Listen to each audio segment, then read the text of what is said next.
Hola, hola, buenos días. Vamos a comenzar con la segunda plenaria del día. Tengo el placer de presentar a Blanca Rodríguez. Voy a leer aquí su breve bionota, pero bueno, podría decir muchas más cosas. Vale, Blanca estudió traducción e interpretación en la Universidad de Vigo y comenzó como traductora autónoma en 2001. Es lo que hemos estado hablando antes, ya lleva 24 años. Tras más de una década especializada en textos técnicos, decidió pasarse al mundo editorial, su verdadera vocación. Fue finalista del 10º Premio Esther Benítez, seguro que lo conocéis, por su traducción a 4 manos con Marc Jiménez Bucci de La constelación del perro, de Peter Heller.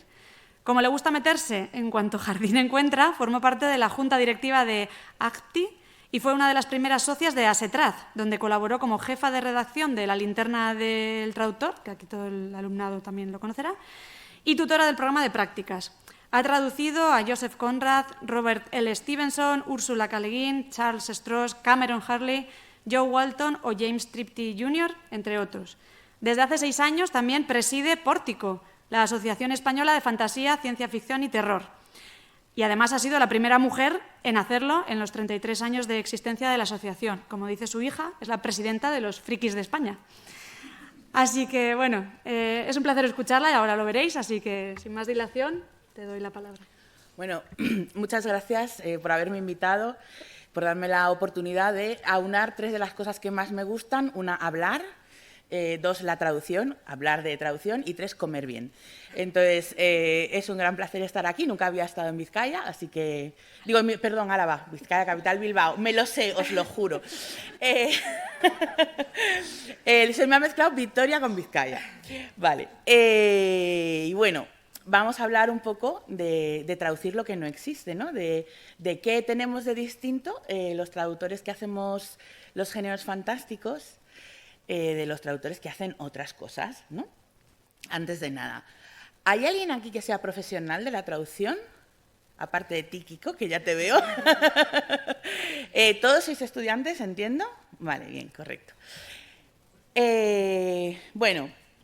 Yo mis presentaciones siempre son como un poco para tener ahí y yo voy a hablar, pero me gustaría... yo voy a intentar interpelaros y me gustaría que me respondieseis o me interrumpieseis o todo esto, porque, como yo esto ya me lo sé, que lo he escrito yo, pues me gustaría un poco que fuese la cosa dinámica. Si no, no os preocupéis que yo tiro, pero os animo. Entonces, la primera pregunta, ¿qué es traducir? Podríamos empezar por qué son los géneros fantásticos, pero como solo tenemos 1 hora, pues nos vamos a saltar esa parte y vamos a dar por hecho que en este congreso todo el mundo lo sabe, ¿no? Entonces, ¿qué es traducir? Yo tengo una definición muy bonita que me enseñó a mí Manuel de los Reyes, uno de los mejores traductores de géneros fantásticos de este país y probablemente del universo, y que es de Tabernida. Y dice, la traducción consiste en reproducir en la lengua receptora el mensaje de la lengua fuente por medio del equivalente más próximo y más natural. Primero en lo que se refiere al sentido, es decir, que pone ahí, y luego en lo que atañe al estilo, es decir, cómo se ha dicho lo que se ha dicho, que son 2 cosas muy importantes, porque si no todo el mundo escribiría igual. Y yo voy a añadir una cosa que seguramente lo ha dicho mucha más gente antes que yo y gente mucho más lista y sabia, que es producir la misma sensación en el lector meta que en el lector de la lengua origen, que ahora veremos eso todo lo que implica. ¿Qué pasa? Que cuando estamos hablando del equivalente más próximo y más natural, ¿cuál es el equivalente más próximo y más natural en español de Jabberwock? Ninguno, porque esto no existe. O sea, ahora mismo ya es un verbo en inglés. Ya Jabberwocky es una palabra que significa jerigonza en inglés, porque en el siglo XIX un señor que se llamaba Lewis Carroll escribió un poema sobre un bicho monstruoso que era este señor y que se llama Jabberwock. Pero obviamente los primeros traductores de Lewis Carroll dijeron, ¡ah, qué majo! Porque no tienes ningún equivalente, aquí tienes que ponerte tú a crear.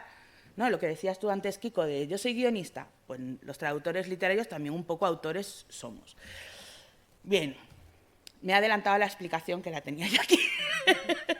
Toda puesta. El verbo ahora significa, no, el sustantivo, Jabberwocky, significa meaningless speech or writing. Fue acuñado en el 1871 por Lewis Carroll en un poema titulado Jabberwocky, en Alicia a través del espejo. Claro, aquí viene Lewis Carroll y te lo explica. Dice, el resultado de una discusión muy animada y voluble es lo que significa Jabberwock. Muy bien, porque viene de jabber, que es parlotear, o galimatías, o lo que sea en inglés, y no lo sé pronunciar porque no sé Old English, pero Walker, fruto de descendencia. Muy bien, si tienes a un señor que te lo ha explicado, estupendo. Si no lo tienes, ahí es donde tienes que empezar tú a especular, a averiguar, a investigar, etcétera, etcétera. Bien. Esto era solo para que veáis hasta qué punto te puedes encontrar con un marrón creativo. Entonces, ¿cuáles son las singularidades de las que vamos a hablar hoy aquí? Que seguramente hay más, pero estas son las que vamos a tratar. Primero, los nombres propios. Segundo, los neologismos. La ausencia de referentes que nos encontramos muchas veces, porque estamos hablando de mundos muchas veces mágicos, mundos que no existen, mundos que han sido alterados, es decir, que son nuestro mundo pero no. Luego la libertad creativa, es decir, hay libertad pero ya veremos cuánta. Y terminología especializada, que le he puesto un asterisco, porque sí que es verdad que esto sí se encuentra en otros géneros, pero en los géneros fantásticos, como son mucho más amplios, hay mucho más de esto. Nombres propios. Espero que los reconozcáis a todos o a la mayoría. Y aquí es cuando empiezo a interpelaros. ¿Qué creéis que tienen que ver todos estos personajes? ¿Qué tienen en común? Correcto. Y estos de aquí no tienen nombres traducidos. Exacto. Si os fijáis, algunos de ellos son de las mismas obras. Por ejemplo, tenemos aquí a Galadriel, que yo como soy viejuna, antes de que salían las pelis le decíamos Galadriel, y tenemos a Bilbo. ¿Por qué se traduce Bilbo Bolsón y no se traduce Galadriel?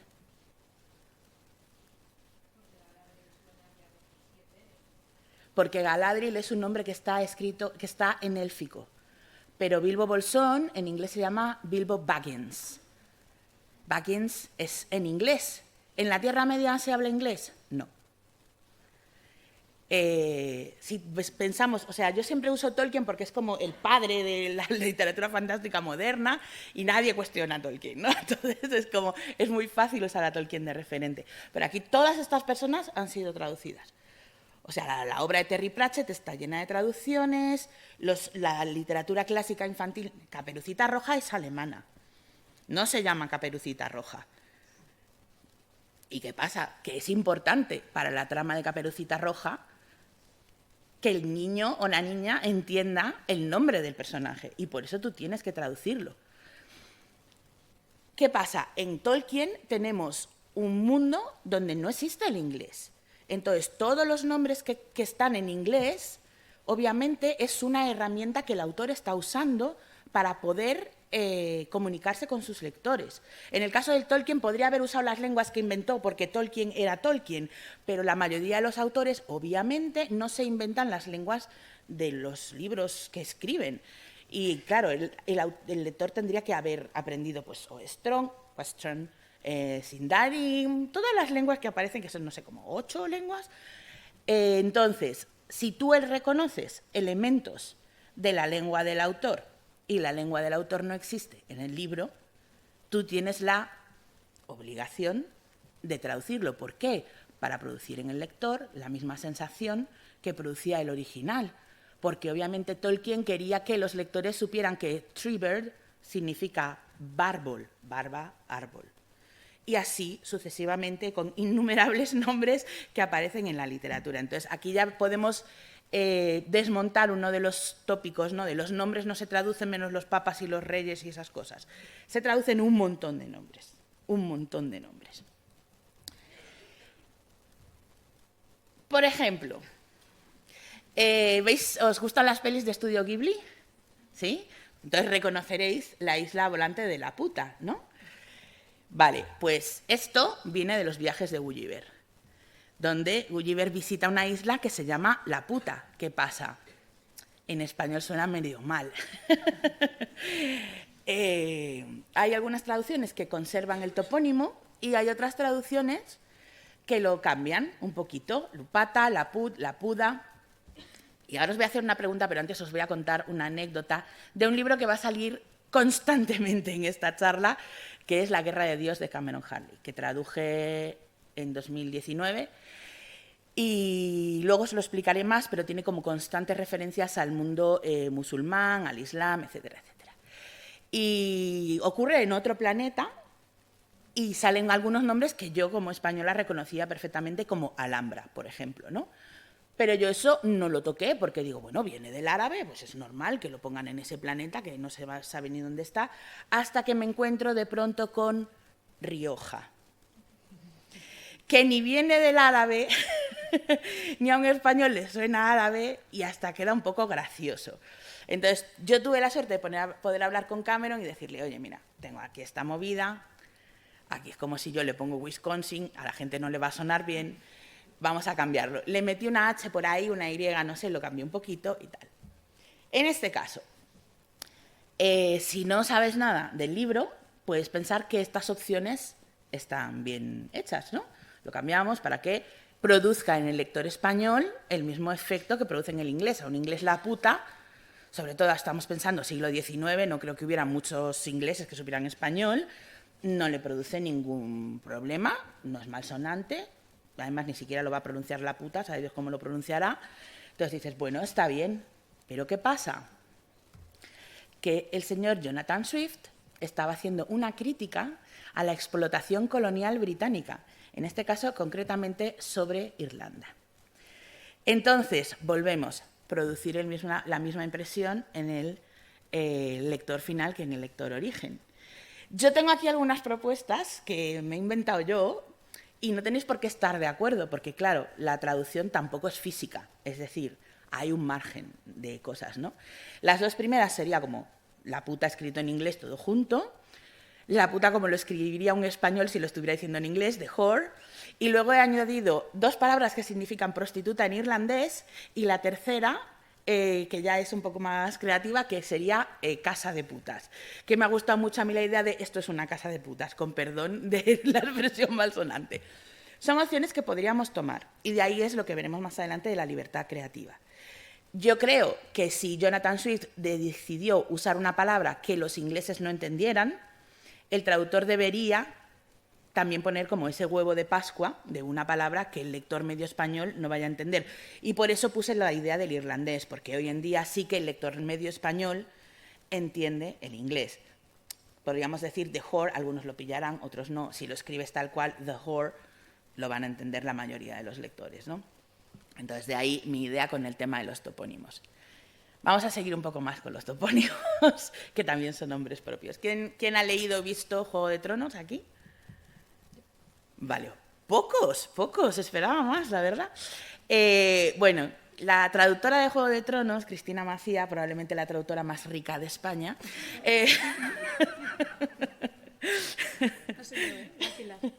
Yo siempre digo, yo conozco a Cristina Macía hace tanto tiempo que cuando yo la conocí era pobre.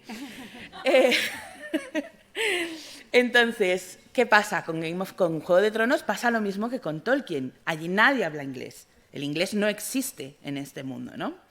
Entonces tenemos King's Landing. Esta mujer, no sabéis la cantidad de hate que ha soportado en Internet por las traducciones de los nombres y de los topónimos de esta saga. Tenemos King's Landing, que es una ciudad, para los que no conozcáis la saga, que Cristina lo ha traducido como Desembarco del Rey, ¿ok? Significa lo que significa el nombre original, pero en mi modesta opinión, siendo Cristina una excelente traductora, a la que yo admiro, creo que esto no suena a topónimo. ¿Os suena a topónimo en español, Desembarco del Rey?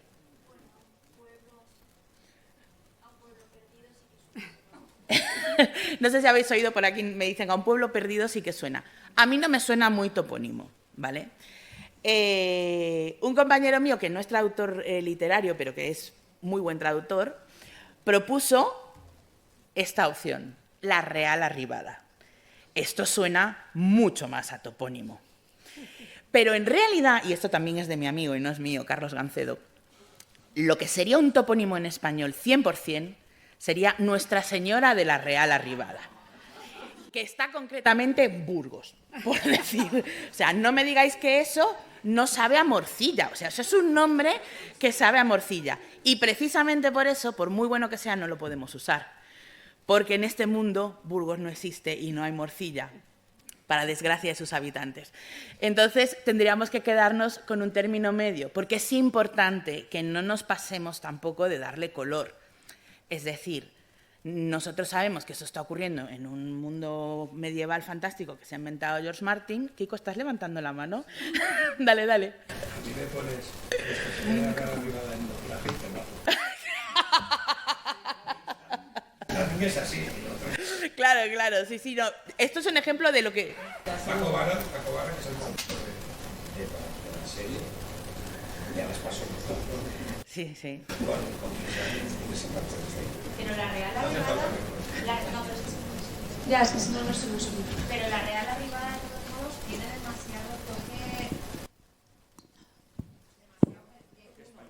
Claro, pero es que es fantasía medieval. Sí, Bueno, me Sí, has pillado. Pero que conste que esto no lo inventé yo, es de Carlos Gancedo. Pero bueno, yo estudié en Vigo, lo de Bayona lo tengo muy cerca. O sea que sí, a mí en cuanto lo dijo Carlos, digo, Dios, 100%. O sea, es que me pareció muy, muy bien traído. O incluso la Arribada Real, bueno, lo que sea. es medieval, pero es el reino más evolucionado de los medievales. Bueno, Joder, tengo ¿cómo que decir estoy que ni he hablando? visto la serie ni he leído los libros, porque me quiero leer los libros antes de ver la serie. No y lo como hagas, son así... no lo hagas, no tienes nada que ver. una Ya, cosa ya con me lo otra. han dicho, ya me lo han dicho. Tengo que verla, sí. Pero bueno, el tema es un poco que el ejemplo era que sí que es verdad, es Desembarco del Rey, pero eso no suena a topónimo. Entonces, si tú quieres hacer una traducción buena de verdad, o sea, Cristina, si me oyes, sabes que te quiero, sabes que eres una buena traductora y te admiro. Pero creo que Desembarco del Rey no es especialmente brillante, me parece. Así como otras cosas sí que lo son, pero... Y yo defiendo que John Nieve se tiene que llamar John Nieve. Pero Desembarco del Rey creo que se le podía haber dado una vueltita. Y es ese tema, ¿no? Lo que os quiero decir. Tienes que buscar un equilibrio, ¿sí? Sí, medida. Bueno, también cuando tú traduces un libro, a veces no sabes lo que va a pasar con él. O sea, Pilar Ramírez Tello, que es la traductora de Los Juegos del Hambre, cuando tradujo el primer libro del Juego del Hambre, no lo había petado ni siquiera en Estados Unidos. Ella no sabía lo que se le venía encima. Entonces, bueno, claro, si tú ya sabes que eso va a ir al cine, igual puedes tener un poco en cuenta a los compañeros para que no se tengan que matar. Pero... Yo aquí voy a aportar un Aporta, granito. aporta. Claro, landing es bueno, llegar a tierra de Sí. alguna manera. Claro, se tradujo como desembarco pensando que llegaban desde el mar. Claro. Pero luego, claro, viendo el final de la serie, la gente que yo dijo... no he visto. La gente, claro... Se podría hacer un combinado, que es Arribada del Rey, decía Mila. Eso Sí, está Arribada del Rey, correcto. Que sí suena Y es un topónimo. poco más corta, aunque es Arribada. y Uy, pero desembarco, dos caracteres o pero tres. Desembarco son dos labiales juntas Claro. y ocupa mucha más boca que Arribada, que es solo una B. Claro, pero eso ya lo de la boca, si no lo... O sea, un traductor Claro. literario ahí No, ya... claro, vosotros no entendéis de bocas como yo no entiendo de muchas cosas vuestras, ¿no? Pero es verdad. Sí, pero me refiero a eso, que en inglés landing puede ser de varias maneras y cada desembarco solo es de una. Claro. Si es desde el cielo... Claro, aterrizaje, claro. Pero aterrizaje del Rey en Juego de Tronos no Ya. queda muy bien. No, por eso que arribada no tiene Bueno, esa el- connotación Arribada de no, desde el Arribada mar. es más neutro, exacto. Y luego te pueden pasar cosas como le pasó a Cristina con lo de Hodor, que tú llevas 25 libros traduciendo, no traduces un nombre porque Hodor no Es dice que no nada. avisaron, esto es culpa Claro, de es que que no la avisaron, es que Claro. eso hay que avisarlo. A Paco Vara le pasó lo mismo. Claro, pero en teoría Martín ya lo sabía. Cuando puso ese nombre sabía Sí, por pero qué no lo dijo ponía. nada. Y no Pero dices no nada. se lo dijo nadie. O sea, mal. Y cuando llevas 4 libros traducidos, te encuentras que el nombre de esa persona viene de una cosa que para los que no lo hayas leído ni visto no lo voy a decir. Y dices tú, pues ahora ya está, pues ahora para adelante. Bueno, vamos a seguir con esto. Vamos a seguir. No sé si queréis preguntar o comentar algo sobre los nombres, porque los nombres ya están finiquitados. Nos pasamos a los neologismos, que son sustantivos, pero no nombres propios. Sí. Espera, que te pasen el micro, un segundito. En una de las diapositivas anteriores, los nombres que has dicho que estaban traducidos, el dragón rojo, Espina, Sí. para atrás. en el último libro creo que no está traducido. Y Solo se me dejó- leí el primero. Eso a veces pasa porque si cambian el traductor y no se pasan información, pueden pasar estas cosas. Yo siempre que traduzco me hago glosarios, sobre todo si es una saga. Primero para mi propio uso personal, porque a veces es una saga y el siguiente libro pasan 2 años antes de que te lo pasen. Y tú has estado traduciendo otras cosas y ya no te acuerdas. Entonces, tú tienes ahí tu glosario y te sirve de referencia para mantener una coherencia. Y si luego, pues por lo que sea, te quitan la saga o tú no la puedes hacer, por lo que sea, que a veces pasa, le dices a tu compañero, toma, y tu compañero te regala a su hijo porque le acabas de arreglar la vida. Pero no siempre pasa. A veces, de hecho, anoche estábamos cenando Kiko y yo y comentabas, puedes contarlo si quieres, lo de Star Wars. Sí, no, pero antes te quería decir que esto que decías, para lo que es básico, por ejemplo, es para los tratamientos. O sea, y en las novelas igual. O sea, si tú decides que 2 personas a partir de cierto punto pasan a tutearse de esto, quien te herede la saga tiene que saber que ya no se hablan de usted, porque a lo mejor su primera tendencia sería a empezar de cero. Sí. A empezar de cero. Sí. ¿No? Sí, sí. ¿Y qué anécdota querías que te contara? Lo de Star Wars, con, por ejemplo, la terminología, bueno, lo de Yoda... Claro. Sí, es que no te quiero robar. No, pero si yo digo que esto tiene que ser un intercambio. A mí cuando me dieron Star Wars el episodio 1, ya se habían hecho el 4, el 5 y el 6. Y el problema es que lo habían traducido 3 personas distintas y habían seguido criterios completamente distintos. Y entonces, el caso más evidente es Jedi, ¿no? Que en la 4 se dice Jedi y en la 6, que está en el título, se dice Jedi. ¿No? Y en la 5 es alucinante porque hay quien dice Jedi y hay quien dice Jedi. Les da igual, ¿no? La 5 siempre digo que es la mejor película de Star Wars, pero es la que está peor traducida, con diferencia. Y bueno, ahí también está el papel de las editoriales. Las editoriales deberían poner correctores, deberían tener una persona profesional mirándose galeradas, fierros, etcétera, etcétera, para que no pasen estas cosas, ¿no? También anoche, mientras cenábamos, comentaba el caso de Ramírez Tello, el segundo de Los Juegos del Hambre. Es un libro que se tradujo en 20 días, que para los que no sepáis es una barbaridad. Es un tour de force de Pilar increíble. Y es un libro que está lleno de ratas. Porque, claro, Pilar no se lo pudo mirar, sabe Dios quién la corrigió, si es que la corrigió alguien. Y tú ves que es un libro traducido por una excelente traductora, porque de verdad que Pilar es una traductora excepcional, en el que no ha habido el proceso correcto que tiene que pasar un libro para que sea un producto acabado bien. Porque los traductores somos seres humanos, de momento, y cometemos errores. Porque además, cuando tú estás traduciendo, incluso cuando te estás revisando, lees lo que tú querías haber escrito, no lo que has escrito. A veces sí y a veces no. Entonces, por eso es importante siempre que pase una corrección de otra persona, de unos ojos frescos que no hayan estado trabajando horas y horas en ese texto, ¿no? Entonces, hablando de Pilar, tengo una estrella invitada. Pues igual, pero bueno, tú me entiendes, ¿no? Pero ¿cómo escoges qué palabras se quedan en el original y cuáles buscas una traducción que suene más a español? Pues a ver si son palabras inventadas. Bueno, primero hay que averiguar si son palabras inventadas o no, porque, claro, si tienes un libro en el que está hablando, mezclando muchas cosas de un campo que a lo mejor tú no conoces, yo qué sé, de ingeniería, de física, de yo qué sé, de biología, de lo que sea, ¿no? Por ejemplo, puede haber un montón de plantas que tú no conoces y claro, ¿cómo saber cuáles son mezcladas unas reales con otras inventadas, ¿no? Entonces, primero tienes que saber qué realmente has inventado y qué no. O sea, que eso también requiere su investigación. Y luego, pues claro, si algo inventado, normalmente hay que traducir, o sea, todo hay que traducirlo, ¿no? Si es un nombre propio, a lo mejor, pues no, depende de qué contexto estemos hablando. Si a lo mejor es un mundo inventado, pues... Es que, jolín, es que depende muchísimo de cuál sea el contexto. Si estamos hablando de un futuro... Por ejemplo, pon el ejemplo de sinsajo. Por ejemplo, ¿cómo fue sacar esa palabra? Claro. Os digo... Uy, ahora seguimos, ¿eh? Os digo que Pilar debe de odiar la muerte, el pues sinsajo, igual. Pero bueno, porque no hacen más que preguntarle por el ¿Cómo escoges sinsajo. qué palabras se quedan en el original? Están atendiendo a algo, porque suena a una cosa, o porque suena a algo, porque... Palabras. Claro, pues eso es, simplemente tienes que mirar a ver de dónde ha salido la palabra, ¿no? Porque normalmente los autores se la inventan atendiendo a algo, porque suena a una cosa, o porque suena a algo, porque se parece a otra palabra que quiere decir otra cosa, o porque han cogido dos palabras, las han juntado y para formar una nueva. Entonces simplemente averiguar, diseccionar un poco la palabra del original y ver de dónde ha salido. Y luego hacer lo mismo en español, ¿no? Que con el sinsajo era eso, sí que te cuento todo el proceso, pero ya te lo sabes. Yo sé, aquí a mí me parece muy chulo, ¿eh? Yo, por mí, encantada, vaya. Pues a ver cómo era esto. Porque primero, el pájaro original, el primer pájaro que sale en el libro, del que luego sale el sinsajo, es el Jabberjay en inglés. En inglés tú coges Jabberjay, tienes Jabber por un lado, que es un verbo, y Jay por un lado, que es un pajarraco. Entonces tienes Jabber, que es como farfullar, y Jay, que es arrendajo.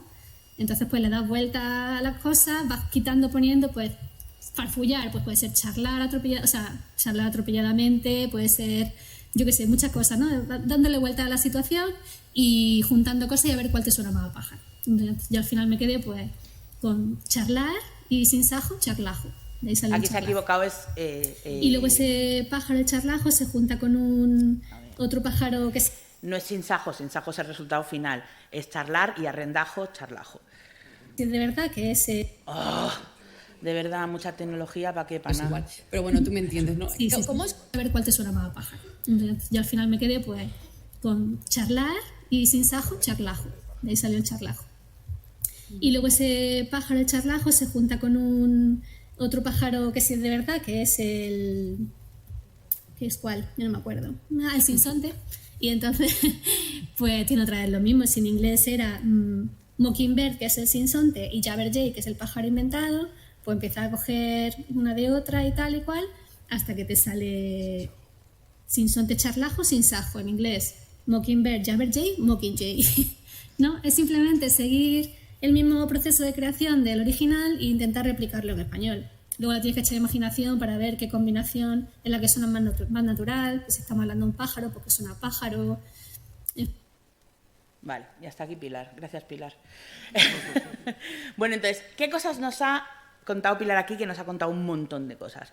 Lo primero, detectarlos. Es un neologismo, que esto parece más evidente de lo que es en realidad, porque como apuntaba Pilar, aunque los traductores tenemos esa fama de tener un océano de conocimientos de 10 centímetros de profundidad, a veces el océano no llega y no reconoces cosas, ¿no? Entonces, ante la duda, buscar. Ante la duda, siempre buscar. Y aún así puede ser que se nos pase cosas, pero siempre comprobar, porque hay cosas que puede tener un significado que nosotros conozcamos y otro que no conocemos. A mí, por ejemplo, me pasó que además, esto que os voy a contar, no lo hagáis, ¿vale? Esto es lo que no hay que hacer. Cuando yo decidí dejar de hacer traducción técnica, en la cual yo era una traductora bastante mediocre, porque la técnica es todo muy así y yo soy así, entonces no se me daba bien mantenerme en el cuadradito y creo que eso me hace mejor traductora literaria que técnica. Y el primer libro que me llegó, que me ofrecieron, y yo dije que sí, y esto es lo que no hay que hacer, fue El corazón de las tinieblas, de Joseph Conrad. Fui muy osada, tengo que decir que salí con bien, pero lloré mucho. ¿Y qué pasa? Que es un libro decimonónico y descubrí que en el siglo XIX ahí había un chorro de palabras que significan cosas muy diferentes de lo que significan ahora. Y por suerte el contexto me hacía de alarma y me decía, esto aquí no significa lo que tú crees porque no tiene ningún sentido. Pero no siempre el contexto nos va a ayudar. Entonces hay que ser precavidos cuando estamos trabajando con mundos que no conocemos. Entonces lo primero es identificar si es un neologismo o no, porque si no, nos puede pasar esto. Esta es una anécdota muy famosa entre los traductores viejunos, que son las famosas hormigas guisantes, creo que era de un juego de D&D, de Dungeons and Dragons, y eran peasants, eran campesinos. Pero no sé qué le pasó al traductor en la cabeza y dijo, ¡buah, tremendo bicho que hay aquí, las hormigas guisantes! Eran paisanos, o sea, eran paisanos. Y también había el arco X, que era una ballesta. X-bow es ballesta. Entonces, si tú no sabes de armamento, que no tienes por qué saber, porque no podemos saber de todo, comprueba por si acaso que eso de X-bow, que te está sonando tan cool y esto debe ser una cosa nueva, pues no, es una cosa que tiene más años que el hilo negro y que es una ballesta. Entonces, siempre hay que comprobar cualquier cosa con la que no nos sintamos súper cómodos y súper seguros. Siguiente, ¿es un mundo inventado? ¿Estamos en un mundo que no existe, como es la Tierra Media? ¿O estamos en un mundo que existe, pero pasan cosas paranormales, mágicas, extraordinarias? Como por ejemplo, Harry Potter, para poner un ejemplo que todo el mundo conoce. Londres existe, Gran Bretaña existe, pero ahí pasan cosas que no existen. Entonces, son parámetros diferentes. Si el mundo es absolutamente inventado, tenemos más campo ancho, siempre dentro de la estructura interna de la propia obra, pero si nos está constriñendo la realidad, no nos podemos saltar los límites de la realidad, ¿no? Entonces, eso hay que tenerlo mucho en cuenta. Y como comentaba antes con los nombres propios, el mismo problema. ¿Existe el idioma en el que el libro está escrito en este mundo?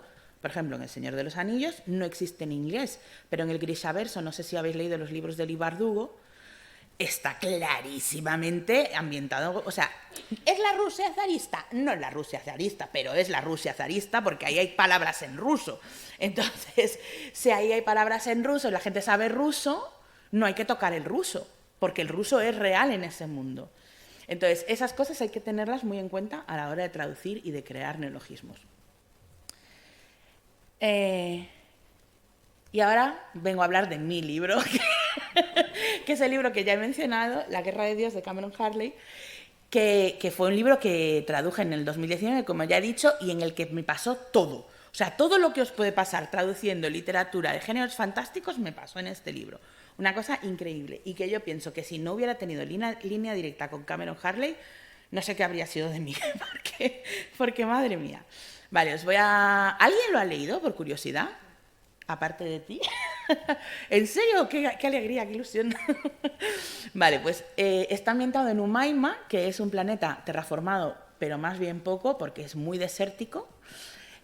Apenas hay animales, literal, le pregunté a Cameron y me dijo, solo hay loros, ravens, cuervos, perros, gatos y zorros. Y bichos, claro. Los bichos están por todas partes, todo es bichos, ¿vale? Y creo que menciono algún tipo de pez en algún momento. Todas las culturas que hay en Umaima, que son 4, si no me equivoco, sí 4, tienen una fuerte influencia, como he dicho antes, del mundo árabe e islámico. No se menciona el Islam en ningún momento, pero es evidente que son culturas islámicas, ¿no? Bien. Vale, ahora os voy a poner un ejemplo de neologismos. Yo le digo a Cameron, ¿los fire beetles que aparecen en tu libro son estos bichos? Porque claro, yo digo, ¿se lo ha inventado o no se lo ha inventado? Fire beetle, este bicho que veis ahí. Bien. Y me dice, sí, se parecen, pero es una especie modificada. Muy bien. Digo, ¿y los glowworms? Lo mismo, igual. Yo uso palabras que existen en inglés para bichos que son modificados para que la gente se haga una idea más o menos de cómo es el bicho, qué hace el bicho. Porque claro, tu fire beetle ya te das una idea de que ese bicho para qué se usa en la tecnología. Pues dará calor, dará luz, lo que sea. Bien.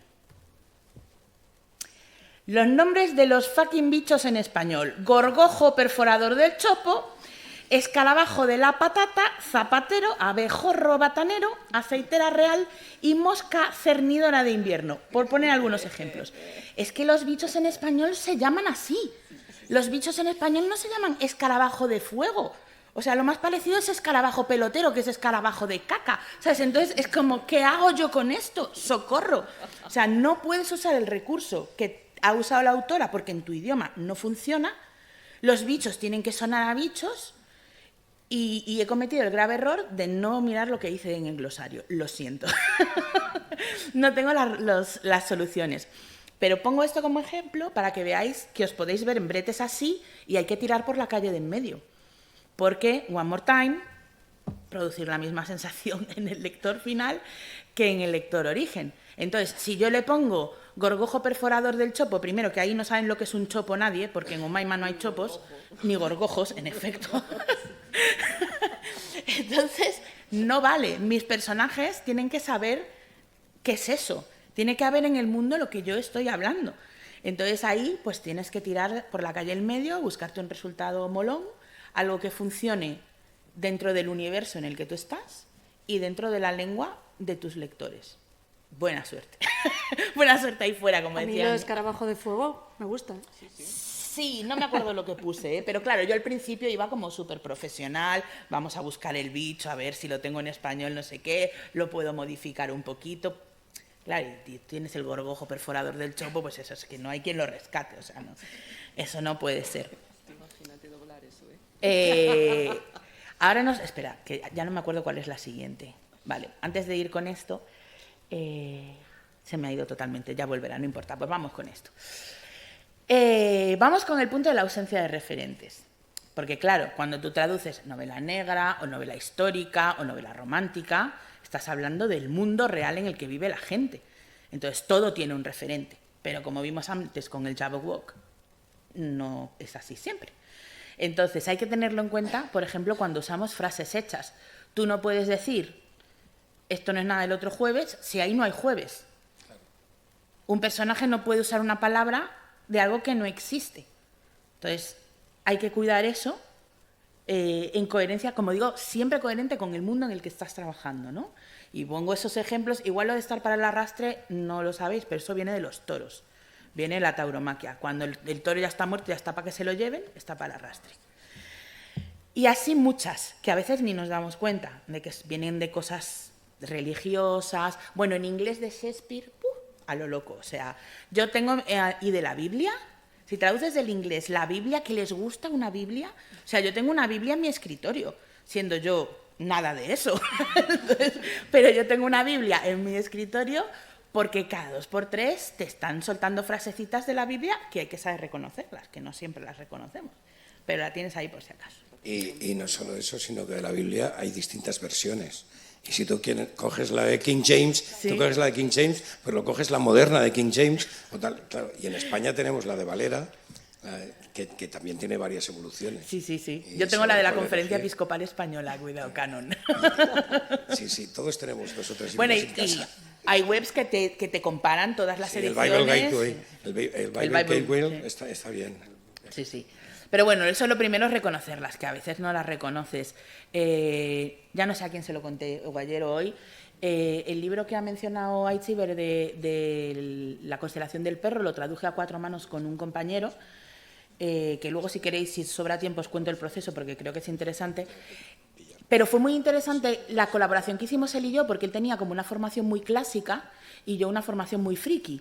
Entonces, yo las cosas frikis las reconocía yo y las cosas clásicas las reconocía él. Y entonces me decía, esto es una frase de un poema de Yeats, y yo... O sea, a mí me había pasado por aquí totalmente. Y a él, pues, no sabía cosas como que los dragones duermen encima de sus tesoros, ¿sabes? Y le tocó en su parte y me decía, no entiendo esto, ¿por qué está diciendo esto? Y yo... porque los dragones duermen encima de sus tesoros, que para mí era súper marciano que no supiera eso, y me imagino que a él habrá pensado, mira, qué inculta que no ha leído a Yeats, ¿sabes? Pues ahí me vino muy bien, ¿no? Pero bueno, lo que no sabes es que a veces se te escapa, ¿no? ¿Qué lo vas a hacer? Bien, elementos inexistentes. Vamos a volver otra vez a la señora Harley. Hay un momento en el que entran en una discoteca, un sitio de divertirse, y hay en la puerta un bouncer, que yo para mí eso en español es gorila, porque portero es otro registro que bouncer. ¿Qué pasa? Acordad los animales que había en Humaima. ¿Había gorilas? No había gorilas. Entonces yo no puedo poner ahí un gorila. Creo que al final me rendí, puse portero, porque puerta me sonaba como muy a argot de Madrid de los 70, que tampoco pega, ¿no? Sin estar hablando de géneros fantásticos, por ejemplo, la traducción del Príncipe de Bel-Air al gallego, eso era un despiporre. O sea, hay un momento en el que le dicen a uno, ¿cómo se nota que estudiaste en el Peleteiro, que es un colegio de Santiago? Y dices, hombre, a ver, esta gente vive en Beverly Hills, no ha ido al Peleteiro, es evidente. O sea, tú no puedes poner eso. Una cosa es dar sabor y otra cosa es a lo loco. O sea, eso no se puede hacer tampoco. Queda muy gracioso, pero no procede. Pues con esto es igual. Y de hecho Cameron Harley me dijo, ay, qué pena, me encantaba Gorila, pero no puede ser.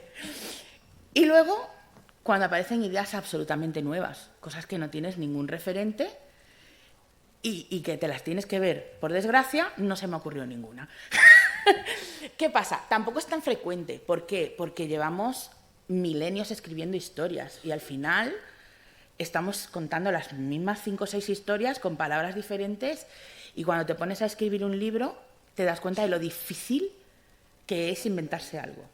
O sea, yo, aparte de traductora, soy autora de literatura infantil, y cuando escribí mi primer libro me di cuenta de que yo estaba tuneando cosas todo el tiempo.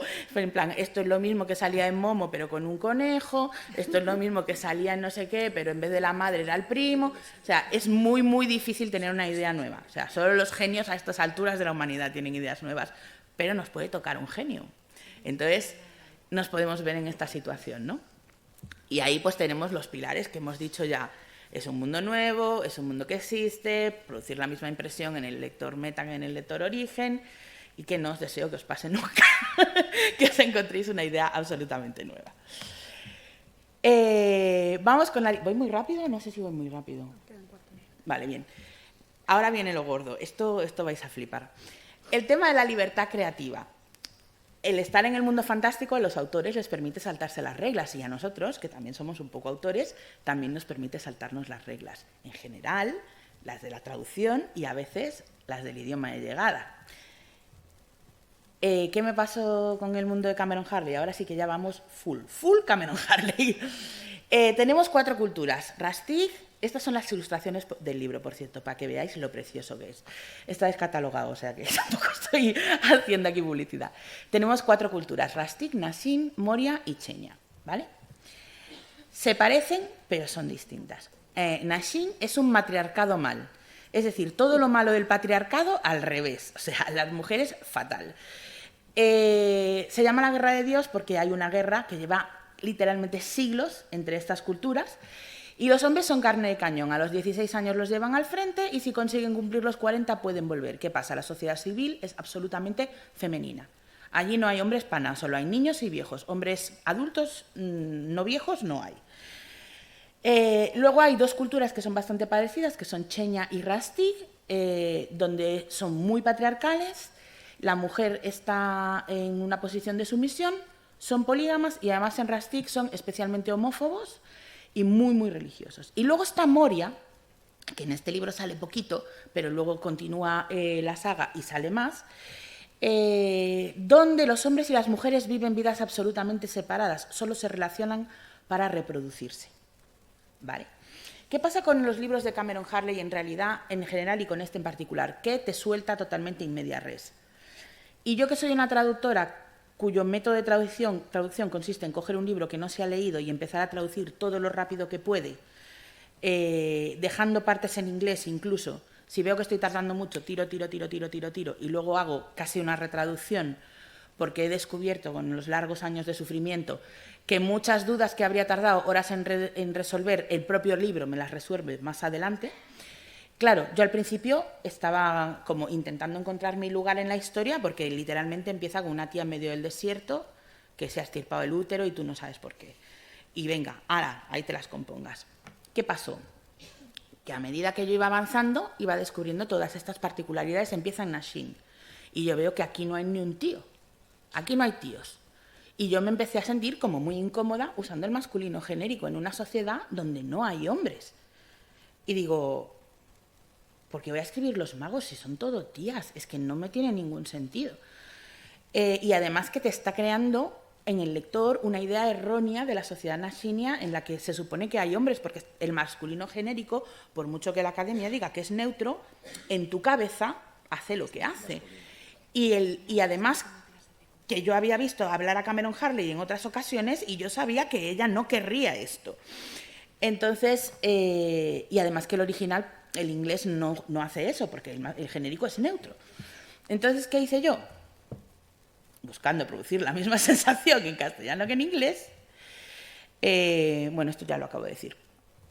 Acudí a la fuente y le dije yo, Cameron, ¿qué hago con esto? Y me dijo, masculino genérico, no, usa el femenino genérico. Salvo que sean colectivos mixtos o colectivos masculinizados como los soldados. Los soldados son prácticamente todos hombres, hay algunas voluntarias, pero prácticamente son todos hombres. Entonces ahí sí que usas el masculino genérico y en el resto pues usas el femenino genérico. Y los personajes, porque yo ahí estaba pensando en la voz narradora, pero entonces empecé a pensar en los diálogos. Digo, los personajes cómo hablan, cómo son las lenguas de Umayma.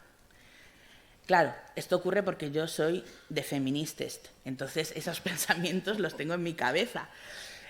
Otra persona a lo mejor no se habría planteado estas cosas, pero para mí, sobre todo siendo un libro de Cameron Harley, que también es de Feministest, yo sabía que esto para ella sería importante.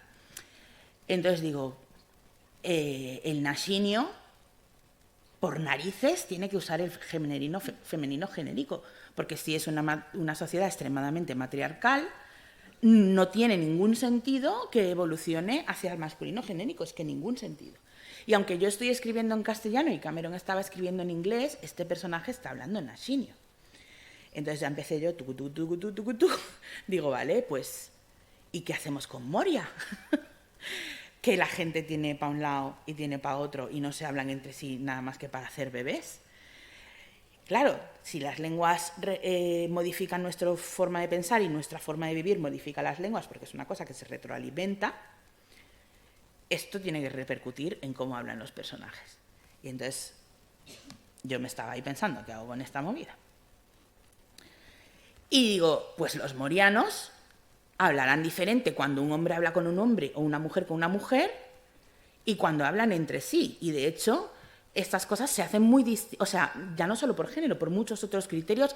En español, por ejemplo, tenemos el usted, que aquí ya está como desapareciendo bastante, pero en mi generación tú no le tratabas de tú a un señor mayor por la calle ni de broma, es que no te salía. En la generación de mi padre trataban de usted a los padres. Entonces, si hay muchas lenguas, y ya no hablemos del japonés o del vietnamita que tiene 200.000 pronombres en función de todo tipo de relaciones que se os pueda imaginar. Digo, si en nuestro mundo las lenguas incluyen en su forma de enunciar la realidad todas estas consideraciones, ¿por qué el moriano no? Los gentilicios es otra cosa que también os tenéis que inventar. Y tiene que sonar a gentilicio. Entonces dije, bueno, pues voy a hablar con Cameron Harley y le voy a proponer, le digo, Cameron, hacemos así, las señoras usan el femenino genérico, los señores usan el masculino genérico cuando hablan entre sí. Y me respondió literalmente, if you think you can pull it off. Y bueno, puedo decir que lo intenté, seguro que se me ha escapado algo. Porque además, no solamente tenemos eso, sino que tenemos personajes, por ejemplo, de Cheña, que viven en Nashin. Entonces, cuando están en Nashin, hablan nashinio, no hablan cheñano. Entonces, habla diferente cuando luego viajan a Cheña. Este personaje, tengo que acordarme de que en Cheña habla cheñano y habla con masculino genérico, pero en Nashin habla con femenino genérico. O sea, esto fue una cosa bastante compleja. Me imagino que ahora mismo estáis así un poco, porque yo también estaba así mientras estaba traduciendo. El resumen sería: Nashin, femenino genérico para todos, salvo cuando haya hombres. Cheña, masculino genérico para todos, salvo cuando haya mujeres. Rastig, lo mismo, porque viene a ser lo mismo, pero más carcas.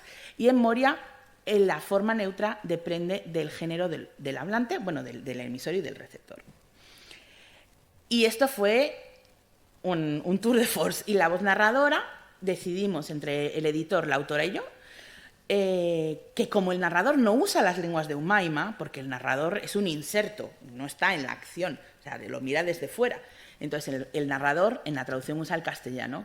Entonces decidimos usar el femenino genérico para referirnos a colectivos feminizados o casi en exclusiva femeninos, pero no en otros en los que había hombres, aunque no fueran mayoritariamente hombres, porque el castellano utiliza el femenino genérico.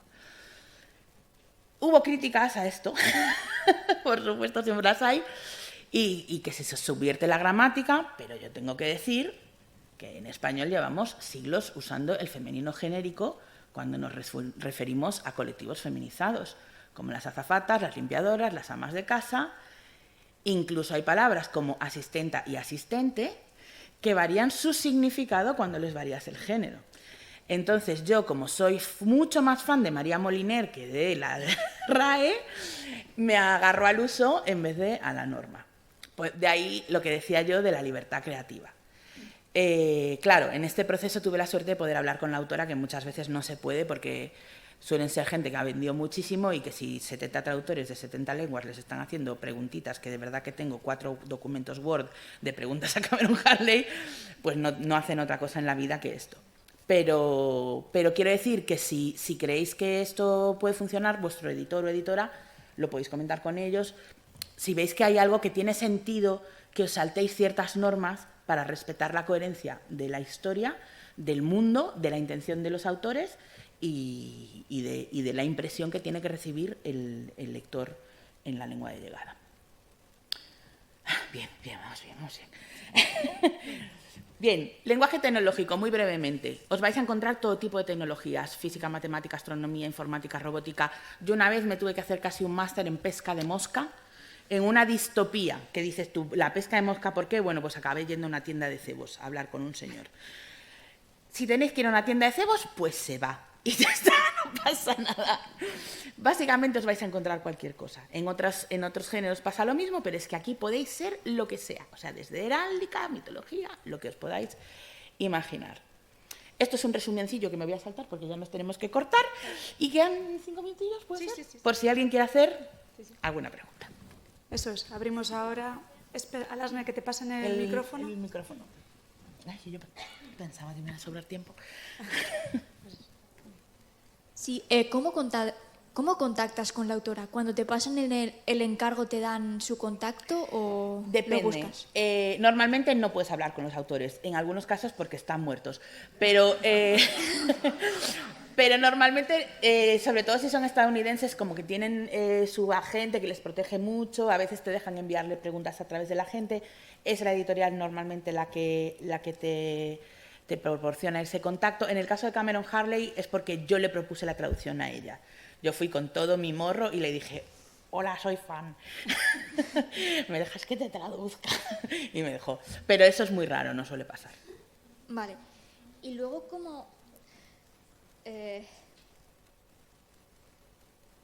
Y cuando se habla un idioma inventado en la historia, ¿qué haces? ¿Cómo lo traduces? No. No lo traduces. Si tú estás traduciendo un libro en inglés, francés, chino, lo que sea, y ahí hay un idioma que no se entiende, es porque el autor quería que hubiera ahí un idioma que no se entienda. Y tú eso no lo tocas. Vale. Tú no sabes queña, pues ahí se queda. No lo tocas. Vale, gracias. Nada. Yo, bueno, voy a aportar que lo que ha dicho ella, ¿no? Cuando son autores muy famosos es difícil que te contesten, pero cuando son más pequeños, yo una vez que traduje un relato de una autora menos conocida, ahora ya es más conocida, le escribí por Twitter, un privado. A veces cuela. Y me contestó. Sí. Yo quería abundar en lo que ha preguntado la chica y lo que has contestado tú, que es cuando te encuentras idiomas distintos. En doblaje, por lo menos, tenemos 2 clases de idiomas alienígenas, que son los que no vienen de una lengua concreta y los que vienen de una lengua concreta. Entonces, los que no vienen de una lengua concreta, que es el Klingon, por ejemplo, que son como 10 lenguas mezcladas y tal, no se toca. Pero, por ejemplo, yo tuve que hacer el Gungan, que es inglés deformado. Claro. Digamos, entonces tienes que hacer un español deformado. Claro, si es inteligible, sí, lo tienes Claro, que adaptar. exacto. Claro, bien apuntado. Si es inteligible, lo tienes que apuntar, Claro, el de los Minions. que adaptar para que se entienda. Como siempre, la misma impresión en el receptor que en el original. Exacto. Si en los ingleses entienden el Gungan, los españoles tienen que entender el Gungan. Exacto, ahí está. Hay una mano por allí. El Natsat, de la naranja mecánica. Oh, es verdad. Del ruso. Sí. Y de hecho trae un glosario el libro al final. Y yo aún uso a veces palabras de eso. De los chavalcos. Del Natsat de la naranja mecánica, el idioma que hablan Alex y sus drugos, viene del ruso, ¿era verdad? Sí. Vale. Habéis hablado sobre lenguas que no existen, ¿no? Que tenían intención de no ser entendidas. Pero ¿qué pasa cuando en la versión original meten una lengua que existe con intención de que no se entienda? Pues, por ejemplo, que sea en inglés y que pongan algo en japonés o en chino queriendo que no se entienda, pero luego en la traducción del chino, ¿cómo se puede hacer eso? No se hace, se deja como estaba. Por ejemplo, Firefly, la mejor serie de la historia. Cuando ellos dicen palabrotas, las dicen en chino, que eso fue para poder emitirlo no solo en cable, porque para que no les pusieran pip. Entonces Joss Whedon dijo, pues chino. Y en español está en chino. Cuando dicen palabrotas, pues lo dicen en chino. Pero, ¿y si no se utilizan el español en la traducción O al eso español. pasa mucho. ¿Qué se puede hacer? Pues a veces adaptas la situación. Es que, claro, ahí es el contexto, que es la madre del cordero en la traducción siempre, el contexto. Mi pareja muchas veces me pregunta, ¿esto cómo lo digo en inglés? Y yo, tú sabes lo que te voy a decir, ¿verdad? ¿Cuál es el contexto? Depende del contexto. Pasa mucho, por ejemplo, en series no fantásticas ambientadas en Estados Unidos, que de repente aparece un señor hablando en español y no le entiende nadie. Tiran mucho del portugués, hacen como que es brasileño o italiano o lo que sea. A veces se intenta salvar de otra forma porque no sé si habréis visto, pero sois jóvenes, Dos hombres y un destino, que es un clasicazo del western. Hay un momento en el que ellos son forajidos, se van a Bolivia, escapan a Bolivia y van a atracar un banco y se dan cuenta de que no lo saben atracar porque no saben español. Y entonces en español eso se arregló de una forma que, a ver, yo no sé cómo habría salido de esa, pero así no, porque no se entiende muy bien. Tienes que buscarte la vida, es que no hay una fórmula mágica. A veces puedes cambiarlo por otro idioma, pero a veces no funciona cambiarlo por otro idioma. Entonces tienes que buscar otra forma de cambiar el juego. Yo he cambiado juegos de palabras, pero vamos, o sea... Y a veces un juego de palabras que no se puede traducir en absoluto, me lo cargo y luego meto otro un poco más adelante para que se vea que ahí hay chascarrillo, pero lo pones en otro lado. Sí, la ley de la compensación.